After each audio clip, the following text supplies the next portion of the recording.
Hello and good morning. It's Friday, the 7th of September, 2018. Welcome back to Autonomous Cars with Mark Hogue, the only twice-weekly podcast on autonomous cars in the world. Today, Fiat Chrysler Automobiles gets serious about autonomous cars. Consumers aren't keeping up with technology, and Audi releases an Aicon. All this right now. But first, a huge thank you to one of our listeners who goes by the name of Engineering Researcher.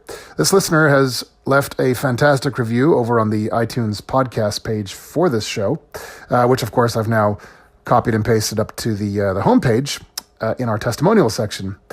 So this listener writes, "Great for staying up to date. I am working in projects related to human-robot interaction where we are investigating ways to learn more about the movement we, as humans, make decisions about every second. And I am quite passionate about the future of robotics. Since I am out of touch with autonomous driving in general because of no overlap with my current projects, this podcast is one of my resources for getting a quick summary of what's new and upcoming." So a huge thank you to you, Engineering Researcher. I can't tell you how much I appreciate this feedback. Okay, real quick before we dive in, it's Friday, which means it's Friday Poll Day with Autonomous Cars with Mark Hogue. And today's question is, how much safer do you think fully autonomous level 5 cars will be once they become available? Is it A, much safer than humans, B, slightly safer sometimes, C, slightly more dangerous, or D, much more dangerous? Head on over to Twitter at Autonomous Hogue to cast your vote. All right, so to kick things off today, pretty big news from Fiat Chrysler Automobiles, FCA. It turns out they've just invested $30 million into an autonomous driving facility just outside of Michigan. So this is kind of a big deal for a few reasons. So if you remember back to, I think it was episode 45, I had a segment, the third segment of that episode, in which I discussed that basically I thought FCA were declaring war on Tesla. I know that a lot of people found this sort of kind of a leap to arrive at this conclusion because after all, that episode, I think, mostly discussed an electric vehicle they were working on at the time. And of course, my logic was what I've said quite a few times on this show, which is that if a car company today is working on an electric vehicle, then chances are it's also working on an autonomous vehicle because really the two are very tightly intertwined. I don't think it's the case that there's any car company working on an electric vehicle which is not also going to have some level of autonomy, if not full autonomy. Now, this then was kind of a big deal back then because the late chairman of FCA, Sergio Marchionne, who's recently since passed quite tragically due to an illness, it wasn't really particularly well known for, he wasn't well known anyway for his affinity for electric vehicles, let alone for autonomous vehicles. So the fact that there was news about an electric vehicle back then, and now we're getting news about this $30 million investment, well, this is pretty neat. This is pretty big. Now, obviously, I know a lot of you are sitting there thinking, yeah, but look, obviously FCA, they build the Chrysler Pacifica minivans, which of course are used primarily by Alphabet Google's Waymo self-driving car division. Yeah, that's true. They are, and that's great. And admittedly, it's a fantastic car. I've said this a few times. I've not yet test-driven one, but if ever there was a minivan I could probably get behind, I think this is surely it. It's just an all-around great car, and in any event, it's proven a fantastic platform for Waymo to go ahead building its test fleet. So that leads us to today, $30 million in a autonomous test vehicle infrastructure in the form of a track. Specifically, what this is, I'm pulling this data from an article over at Autoblog. It's a 35-acre testing area. It's got 6,500 square foot command center. Anyway, it's going to allow GPS coordinate tracking, test vehicle to infrastructure communications. It'll allow FCA to test all sorts of different systems for autonomous vehicles, including things like, obviously, the automated driving, emergency braking, parking simulations. They can test certain protocols from other third parties, such as, for example, the Institute for Highway Safety here in the U.S., and so on and so forth. I'm kind of glossing over all this because the interest of this show, of course, is not simply to regurgitate news, but to kind of get to the point of why this is a big deal. And it is a very big deal because until now, really, FCA they really just relied on partnerships with Uber, with Google, obviously with Waymo. Now, though, we're seeing that they're really investing quite heavily into this. $30 million is quite a large sum, right? So this is pretty neat. And I'm kind of using this to loop back to the point that I made a few episodes back, which is I really think that what we're going to see here, that FCA, which admittedly is a relatively smallish player and about whom, frankly, we've seen very, very little in the space generally, right? I think that we're going to see them start to do a real about face. In fact, I think that's the exact term I used last time I talked about them. I think in the coming years, we're going to start to see them really roll out a lot of things. Here's why. Really, they're the only one of the big three, or big four if you include Tesla, obviously, automakers here in the States that really haven't made much mention of moving forward with autonomous tech. Obviously, besides Tesla, obviously GM, they've dumped, I think almost $2 billion now into Cruise Automation, the autonomous car startup based in San Francisco, formerly from Y Combinator, the startup incubator. They use the Chevy Bolt fully electric vehicles. So that's GM. Ford obviously have been doing a ton of work with autonomous vehicles, especially working on trying to solve the zero visibility problem. How do you get cars to see in snow-covered roads and that kind of thing? Obviously, being based in Michigan, good place to test. But really, not much then out of Fiat Chrysler Automobiles. So this news from FCA really, I think, just fantastic. And mark my words, I think we are going to see some really killer breakthroughs coming from them in the near future. Hey, just a friendly reminder, don't forget to check out our website at markhogue.com, where you can read episode notes and summaries in a blog format. Also, if you're listening to this podcast over on iTunes podcasts, and if you're enjoying it, please don't forget to leave a 5-star rating and, of course, preferably a written review.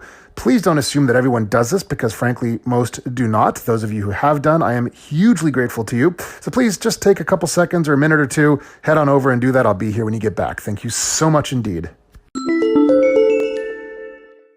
All right, so this next segment here is one of those things that I really just want to bring together a bunch of you onto this podcast to do a live debate, because this is just one of those things that could go on forever. I'm not even sure where to begin. It was inspired by a couple articles I found over on autoweek.com. The articles, if you want to give them a read, are, let's see here. This one's called Study Finds Consumers Are Uneasy About Autonomous Driving Tech. And the other one, rather tongue-in-cheek, is asking, so who's going to buy all these autonomous cars and EVs? Obviously, this was the inspiration for today's Friday poll, asking, how much safer do you think fully autonomous level 5 cars will be once they become available? So, let's talk about all this, because I just, and I know we always touch on this now and then during the show, but I just think it's really important. And frankly, these articles, well, I'm not uneasy about autonomous driving tech, obviously, but I am uneasy that there are people who are uneasy about it. I mean, I think this is just, well, never mind. Let me just kind of dive in and, get to the point here. So, it turns out that, well, rather alarmingly, more people are now uneasy about autonomous driving tech than they were 2 years ago. In particular, it looks like, well, so there's 2 points here. First of all, whereas 2 years ago, some 30% of respondents surveyed said they would not be comfortable with fully level 5 autonomous car tech. Now, however, 2 years later, it turns out that a whopping 50% of people surveyed said they would never be okay with such fully autonomous driving tech. The second point is that it's not that people are not okay with any sort of autonomous driving tech. They're just not okay with level 5 fully autonomous driving. In particular, it looks like whereas people used to be mostly okay with level 4, now really they're only okay with level 2. So to put that in perspective, as a reminder, level 2 is things like what you might find with today's widely available cars, right? Sort of lane keep assist, radar cruise control, active cruise control as it's called, that kind of thing, maybe emergency braking. So, this is really weird to me, because I can't really recall a time where, as technology got more and more fleshed out, people became less comfortable with it. I mean, think of it this way, right? So cell phones, right? If you think back to when cell phones started to roll out, can you imagine, cell phones become more of a thing and then people have less interest in them, right? Or I think the analogy might be, hey, cell phones are coming out and, oh, by the way, they've got location-based services. Okay, admittedly, there's maybe some privacy issues there, certainly when they rolled out, and arguably even more so today. But that didn't cause people to use them less. In fact, if anything, it caused them to be used and adopted at a faster pace, right? So seeing this weird downtrend in, kind of customer acceptance of autonomous driving tech the more it gets fleshed out, the more it's tested, the more it's developed.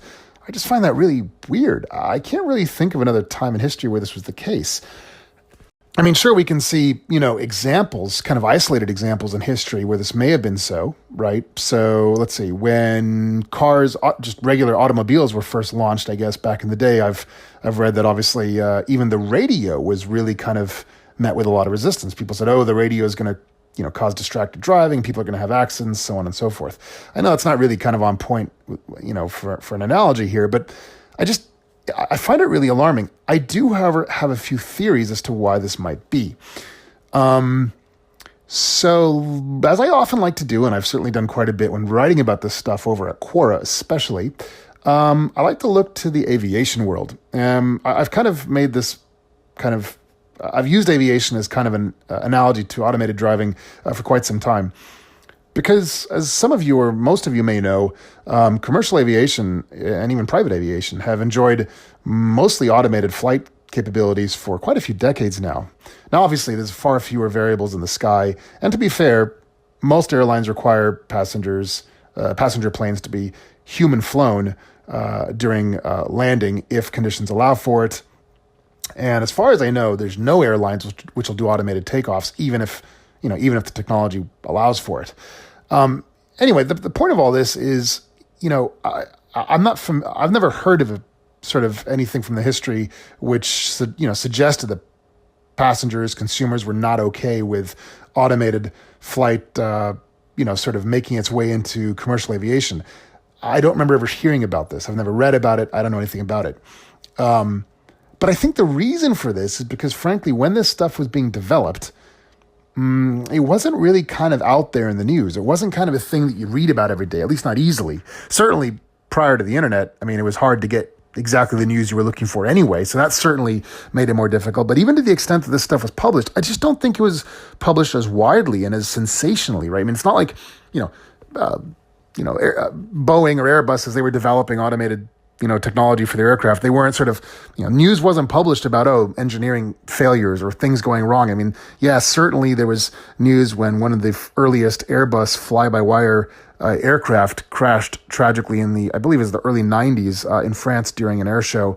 But after all, that wasn't even due to autopilot issues. That was due to pilot stupidity, showing the limits of the fly-by-wire capabilities, which supposedly would keep the airplane airborne even as it reached a stall speed, right? But again, this is beyond the scope of what I'm getting at. The point being, I just think there was much less publicity surrounding the actual development of autonomous car tech. Here, in contrast, we've got a very different thing. We're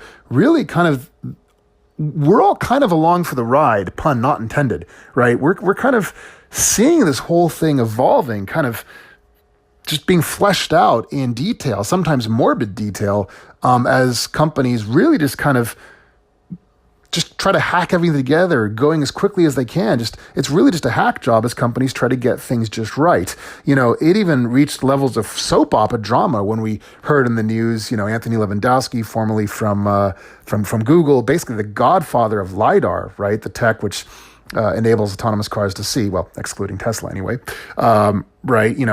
Supposedly, allegedly stealing secrets, taking it over to Uber and so on and so forth. I mean, this level of kind of public involvement with the development of technology, and not just any technology, but really, as I always say, the biggest step change in humanity since the Industrial Revolution, I don't think we've seen this kind of public involvement ever with new technology, and especially not new technology that so directly impacts and will affect so many people at such a personal and indeed a professional level, thinking of all the truck drivers out there, for example. So I don't know. This is just sort of my theory. As you can tell from the somewhat hacked together format of this particular segment, sorry for the lack of eloquence. I'm kind of thinking as I go here because like I said, these articles really struck me, and I'm trying to figure out why it is we have this sort of disconnect between consumers here and technology. I mean, just thinking about the computer industry, right? I mean, as computer tech sort of improved over years, it was always kind of technology that was lagging behind consumers, right? Consumers are always wanting more and better and faster and bigger and cheaper, everything for computers. And tech was always trying to keep up with consumers. Here, it almost seems like we've got a situation where the technology is advancing faster than the consumer. Sort of like, hey, we're not ready for this yet. We don't want this because we're scared or for other sort of illogical reasons. So I don't know, give it a thought. Obviously, as always, please let me know what you think. Shoot me a note over from the form submission on the website. You can tweet me at Autonomous Hogue. Of course, you can leave me a voicemail on the Anchor.fm platform. And yeah, if enough of you send me some genuinely interesting feedback on this, I am more than happy to get a bunch of you together. We can do a live episode together and discuss all this because, and optimally, I'd like to get, say two of you who are really in favor of autonomous car tech, the way it's being developed and rolled out, and two of you who are really not okay with it. I'll try to be neutral in the middle, and we'll try to have a really engaging, thoughtful debate about this. So yeah, let me know what you think. We'll talk about this in the future. Hey there, did you follow me on Twitter yet? If not, head on over to twitter.com/ ready for it? AUTONOMOUSHOAG, Autonomous Hogue. I promise to follow you back. Shoot me a note, say hi. All right, so for this third and final segment of today's episode, to close out the week, I want to talk briefly about Audi. So we've talked quite a bit about Volkswagen and their new autonomous car, electric car, drive share platform. At least it appears to be some sort of a fleet that Volkswagen are rolling out in 2019 and 2020 in Berlin and then later North America. So obviously, child company Audi, of course, owned by Volkswagen, right? They're also building out a test of autonomous vehicles, and these are called Aicons, but spelled in the rather Audi-ish fashion, AICON, because of course. So I don't know. I need to research this a bit more. My suspicion is that this is going to be sort of the logical sort of upscale extension to what Volkswagen are doing, which, as we've discussed in the past, it's going to be based, first of all, on their new line of ID electric vehicles. These Audi Aicons are going to be really different vehicles altogether, really built from the ground up to be fully autonomous level 5 cars. What this means is they're really just going to be really large autonomous driving pods. On the inside, there's said to be no steering wheel, just a huge wraparound display, presumably going to include things like climate control, navigation, media, that kind of thing.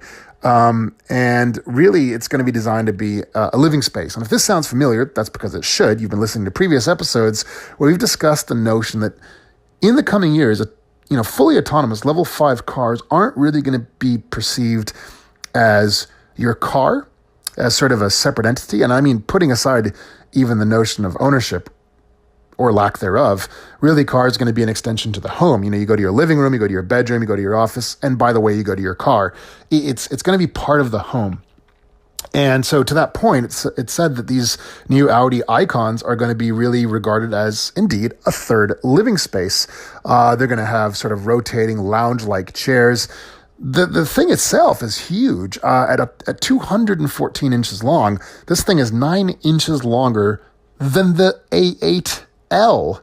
The A8L is, of course, the long wheelbase version of Audi's huge luxury saloon, the A8. So, I don't have much news on this beyond what I've just said. It looks like they're going to be ready by 2021. It sounds so uber futuristic. Obviously, we're already closing out 2018, so it's really not that far away. Obviously, I'll have more news on this when I get it, but suffice to say then, it looks like the Volkswagen Group are really shaping up to be a really strong contender in the field of not just electric vehicles, but of course, autonomous vehicles as well. Right, we've got Volkswagen's platform, and now we've got these Audi Aicons. Really exciting stuff, this. I promise to share more as I get it. Hey there, just a friendly reminder to show your support if you're enjoying this podcast. Please remember we now accept donations in the form of small monthly contributions. You can subscribe at just 99 cents per month, $4.99 or $9.99. You can find the links over at the anchor.fm profile page for this podcast. And of course, over on the website, markhogue.com, I've got links scattered about. So thank you already to all of our supporters. This means the world to me. To all the rest of you, anything you feel like contributing would be very much appreciated indeed. All right, well, that'll do it for today. Thank you so much for listening. It is Friday, so have a wonderful rest of the weekend. Don't forget to head over to twitter.com/autonomoushogue. Cast your vote for today's Friday poll. As always, please continue to share this podcast with your friends and colleagues. Thank you so much for listening. Until next time, bye-bye.